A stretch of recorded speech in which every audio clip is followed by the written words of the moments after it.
కల్తీకి విశాఖ నగరం అడ్డాగా మారిపోయింది. సిటీలో ఎక్కడ చూసినా ఆహార పదార్థాల కల్తీ జరుగుతోంది. జనం ప్రాణాలతో వ్యాపారులు చెలగాటమాడుతున్నారు. చేతిలో ఉన్న సరుకు అమ్ముకొని అడ్డగోలుగా సంపాదించుకుంటున్నారు. నగరంలో కల్తీ నెయ్యి ముఠా గుట్టురట్టు చేశారు టాస్క్ ఫోర్స్ పోలీసులు. ఈ దాడుల్లో సంచలన నిజాలు వెలుగులోకి వస్తున్నాయి.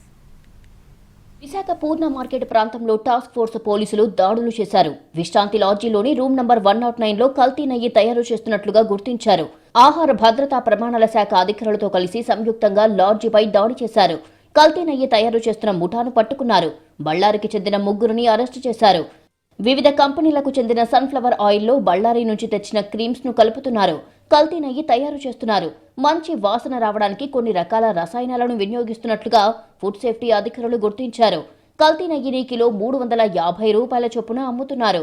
గ్రామీణ ప్రాంతాల్లో ఫంక్షన్లకు క్యాటరింగ్ చేసే సంస్థలకు విక్రయిస్తున్నట్లుగా అధికారులు గుర్తించారు.